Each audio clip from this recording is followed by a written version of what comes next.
آپ نے شمسیار صاحب آپ نے کہا کہ پتہ نہیں اس میں نہیں آپ نے نہیں کہا جی آپ نے کہا جل صاحب میں آپ کو بتاؤں کہ میں نے جب پہلی دفعہ پڑھا کہ اگر تم نے نام لے کے ہم نے سنا ہے کہ عمران خان اکیلا کا فیصلہ تھا روس جانے کا. یہ ذرا سنیں, ہم نے سنا تھا کہ یہ عمران خان کا اکیلا فیصلہ تھا اور وہ ایمبیسڈر کہہ رہے نہیں اس کا نہیں فیصلہ تھا, یہ انسٹیٹیوشنل فیصلہ تھا.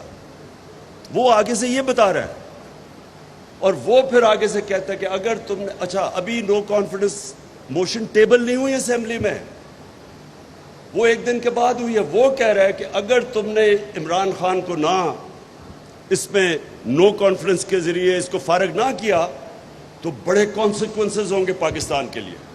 اور پھر کہتا ہے اور اگر کامیاب ہو گئی تو all will be forgiven, معاف کر دیا جائے گا پاکستان. میری پہلی انسٹنکٹ, پہلے تو میں نے 3-4 دفعہ پڑھا کہ یہ میں واقعی صحیح پڑھ رہا ہوں. پہلا جو میں سوچ رہا تھا کہ کوئی اس طرح کی 22 کروڑ لوگوں کے الیکٹڈ نمائندگی کوئی ایسی توہین کر سکتا ہے؟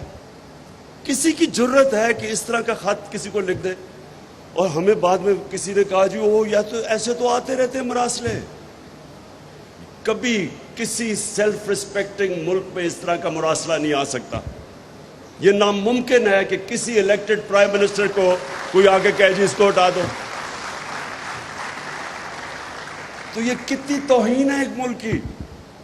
یعنی کس طرح کا ایک عام آفیسر کہہ رہا ہے کہ جی اس کو پرائم منسٹر کو ہٹا دو. تو مجھے دوسری حیرت ہوئی کہ میں پرائم منسٹر ہوں, وہ ایمبیسڈر ہے, فورن آفس میرے نیچے ہے, وہ کس کو حکم دے رہا ہے کہ اس کو ہٹا دو پرائم منسٹر کو؟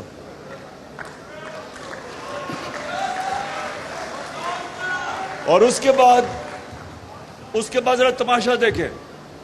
ایک دم اس کے بعد جناب اگلے دن وہ آتا ہے, نو کانفیڈنس موشن ہوتا ہے, اور ایک دم ہمارے اتحادی اور لوٹوں کو آتا ہے کہ جو مہنگائی بہت ہو گئی ہے تو گورنمنٹ نہیں صحیح چل رہی.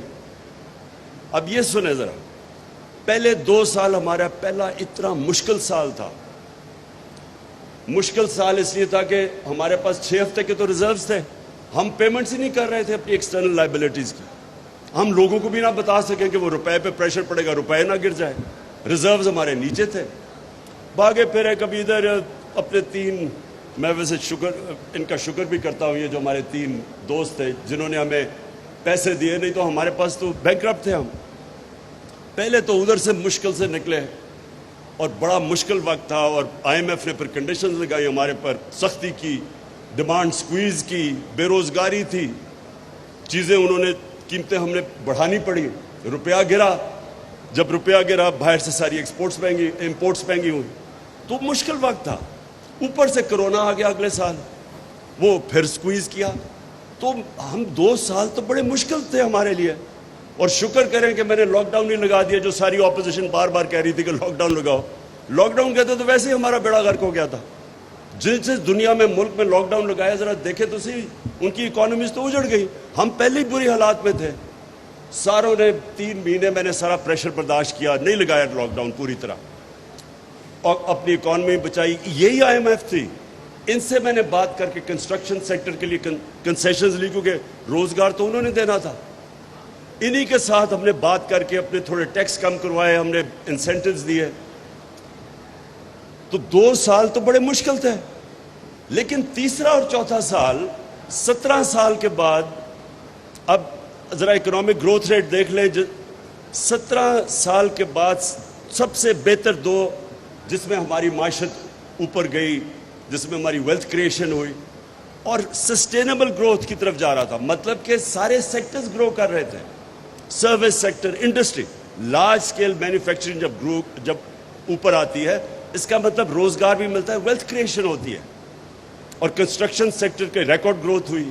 تو ساری, اور پھر زراعت کے اندر جو ہم نے اپنے کسانوں کے لیے انسینٹیوز دیے اور جو ان کی قیمتیں دلوائیں, اور جو شوگر مافیا پیسے نہیں دیتا تھا کسانوں کو, ان سے زبردستی ان کو کسانوں کو پوری قیمت بھی دلوائی, ٹائم پہ پیسہ دلوایا, انہوں نے انویسٹ کیا. تو ہماری 4.4% ہماری زراعت اوپر گئی. تو ایک سسٹینیبل گروتھ پہ تو پاکستان نکل گیا تھا. تو تب ان کو جب جب 6% گروتھ ریٹ ہو رہی ہے تو تب ان کو کدھر سے آ گیا کہ جی بڑی مہنگائی ہوگی اور جی حالات بہت برے ہیں. وہ شکر ہے کہ ابھی 2-3 نے بول ہی دیا اسمبلی میں, سچ نکل ہی گیا ان کے منہ سے کہ وہاں حالات تو اچھے تھے. تو اب ہمیں کدھر سے ٹیلی فون آ رہے تھے اور وہ تو سامنے آ گیا اب سب کے. تو جو لوگوں نے جا کے سب سے پہلے لوٹے ہوئے, ہمارے پاس سارا ریکارڈ ہے کہ کون کون امریکن ایمبیسی میں جا رہا تھا. جو لوٹے ہوئے وہ سارے امریکن ایمبیسی میں. اب امریکن ایمبیسی کا کیا کام ہے, یہ بھی سوال پوچھے. میں کیوں چاہتا ہوں کہ سپریم کورٹ, میں کیوں چاہتا ہوں کہ اس کے اوپر پوری ایک جوڈیشل انکوائری بنے. اگر یہ صحیح معنی میں انکوائری ہوگی, میں آپ کو یقین دلاتا ہوں کہ پاکستان کا اس میں اتنا فائدہ ہے, کیونکہ ہم جب انکوائری ہوگی آپ اپنی غلطیاں تو نہ دہرائیں. جب آپ اتنا بڑا ظلم ہوا کہ آپ نے سارا ایک ملک جا رہا تھا صحیح ڈائریکشن میں, اور میں نے بائی دا وے جا کے اپنے نیوٹرلز کو میں نے بتایا, شوکت ترین کو بھجوایا بتانے کے لیے کہ اس وقت بڑی ڈیلیکٹ ہماری ریکوری ہے. دنیا میں کموڈٹی سپر سائیکل آیا ہوا ہے. اس وقت اگر ہم نے اس کو ڈی سٹیبلائز کیا ملک کو, یہ سنبھال نہیں سکیں گے آپ اکانومی, کیونکہ اس وقت اگر روپیہ گرنا شروع ہو گیا, ہمارے پاس ریزروز ہی اتنے نہیں ہیں اور ہمیں مشکل پڑی ہوئی ہے کیونکہ قیمتیں اوپر, کموڈٹی پرائسز اوپر گئے ہوئے, تیل اوپر گیا ہوا تھا. اس سٹیج کے اوپر اس کے باوجود کہ ہم نے بتایا کہ یہاں نیوٹرل ہونا بڑی اچھی چیز ہے, ماشاءاللہ اچھا آپ نیوٹرل ہی رہیں, لیکن یہ اگر سازش کامیاب ہوگی تو کانسیکوینسز ہم نے بتا دیے کہ اس کا یہ کانسیکوینس ہوگا ملک کو, معیشت کے اوپر. اس کے بعد جب وہ چینج لے کے آئے اور یہ جو نیا سیٹ اپ آیا, میں آپ سے نہیں, میں پہلے دن سے کہہ رہا ہوں, جب سے میری پہلی تقریر تھی جب میں پرائم منسٹر بنا, میں نے تب کہا کہ یہ سارے اکٹھے ہوں گے, جمہوریت کے نام پہ ہوں گے. ابھی وہ ڈیموکریٹک موومنٹ کا نام نہیں آیا تھا, جمہوریت کے نام پہ سب اکٹھے ہوں گے, اور ایک ہی ان کا انٹرسٹ ہوگا کہ کسی طرح بلیک میل مجھے اتنا کرے کہ این آر او مل جائے. میں اب یہ جو موہت پیرزادہ نے بات کی کہ اس نے مجھے آ کے بتایا, پہلے وارن کیا, وہ تو مجھے ساری خبریں آ رہی تھی 1 سال سے کہ کیا ہو رہا ہے. خبریں تو مجھے 1 سال سے آ رہی تھی کہ پلان کیا بنا ہوا ہے. لیکن میں آپ کو آج بتا رہا ہوں کہ ایک چیز میرا ذہن نہیں مان رہا تھا, اور وہ یہ نہیں مان رہا تھا کہ کیا یہ شہباز شریف کو پرائم منسٹر بنا دیں گے, کیا آصف زرداری پھر سے اقتدار میں آ جائے گا.